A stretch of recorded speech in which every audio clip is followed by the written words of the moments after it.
okay? In fact, it is invisible. But you know why I picked the color yellow? And you'll get all kinds of responses. School buses are the color of yellow, and they can absolutely relate to that.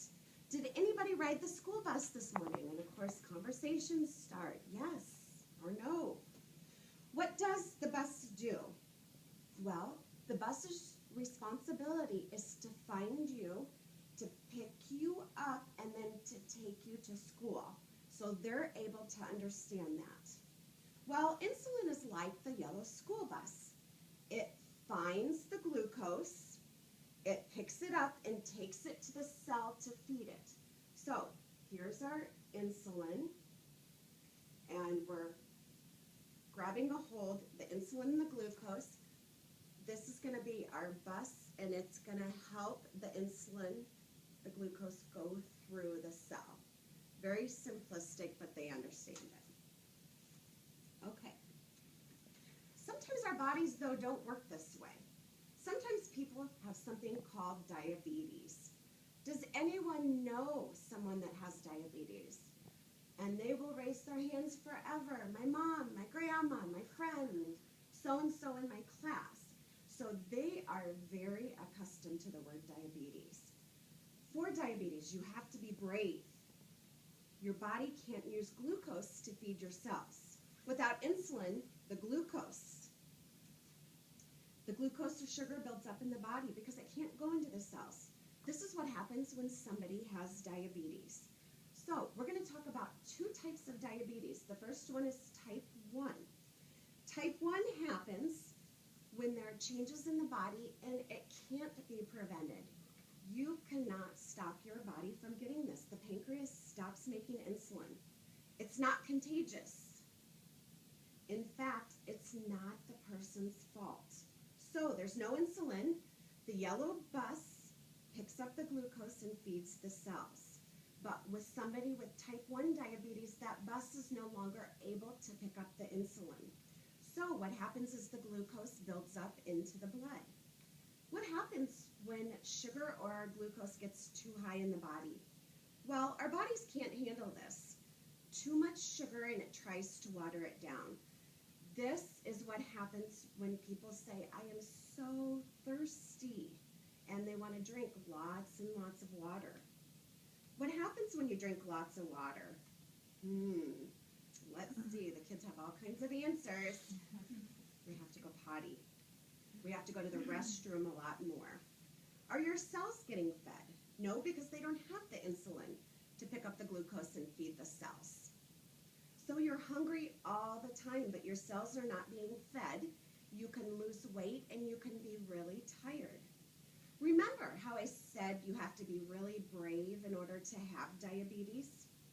Well, in order to treat type 1 diabetes, you have to prick your finger and be able to tell how much sugar is in your blood.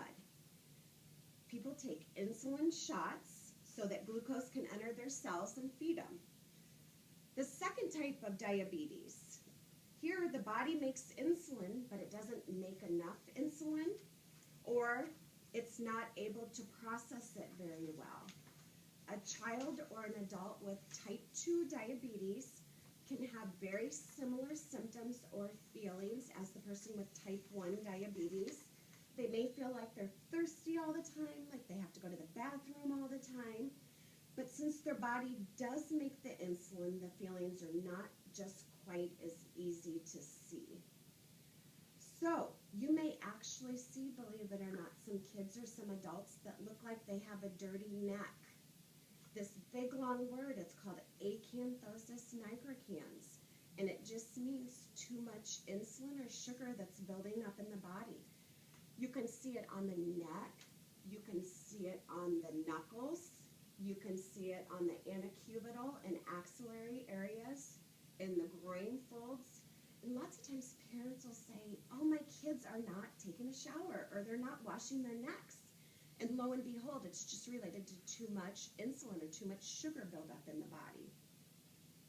So, if you're active and you make healthy choices and you stay at a healthy weight, you're less likely to get type 2 diabetes. But children and adults who are overweight do have a greater likelihood of getting diabetes. It's not to say that we have to diet, but we need to make healthy choices of foods and snacks and cut down on the amount of sugary foods we eat. Now, we're still in the first section here. So we've talked about type 1 diabetes, type 2 diabetes. Now we're going to talk a little bit about activity. What are some ways do you think that 3rd and 4th graders can be active? And again, the kids will raise their hands, running, swimming, playing, walking, wrestling around with my brother on the floor. Okay? So we can also talk to them about walking the neighborhood, walking around a school track, mall, running, sledding, walking the dogs, sweeping. How many of you have a TV, a computer, a Wii, Xbox?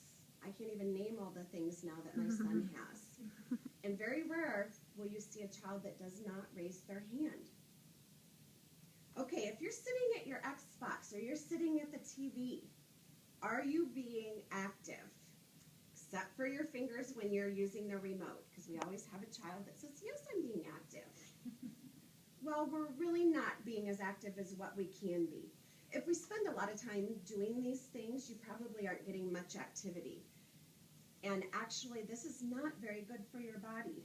It's healthy to cut back on the amount of screen time or time sitting around and not moving. It's best to get up and move around and be active. Next thing we're going to talk about, healthy foods. What are some foods that you think would be healthy snacks? And again, interaction with the kids.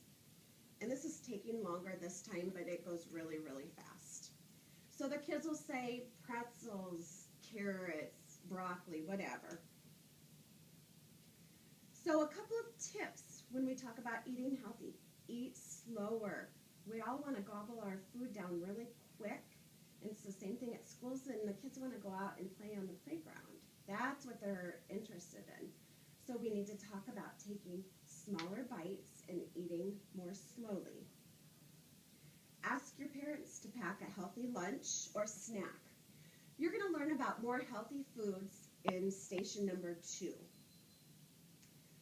Now, it's time to learn about healthy foods, eat less, and get more active in order to help stop type 2 diabetes from happening.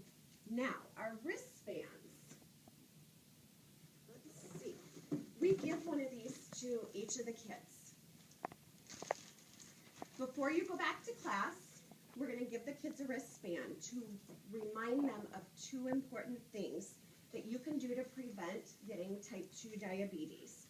The wristband is red and it says American Diabetes Association on it. So then we hand out the wristbands to the kids. This association helps people that have diabetes, and they also send out volunteers like us to talk to children and adults about ways to prevent getting type 2 diabetes. When you look at your red wristband, we want you to think about 2 things. Number 1, look for healthy food and snacks when you open the refrigerator or the cupboard. So if you have that wristband on and they're going to reach to open the refrigerator to get an after-school snack, it's just a visual reminder that, maybe I'll stop and choose grapes over an oatmeal cream pie, we hope. The second thing is when you look at this, be active every day. Okay, so a visual reminder. If you lower your chance of type 2 diabetes by moving more and being more active as well as eating healthier foods, you're going to have more energy, you'll have more fun, and you're going to feel good about yourself. Thank you for being such great listeners. So that is the first station, and with each one of these, we've got stations 2 and 3 going on at the same time, and each station is about 20 minutes or so, give or take. You will have a timer so you know, but we've gone through the script, we know how long it takes. Any questions on the first station?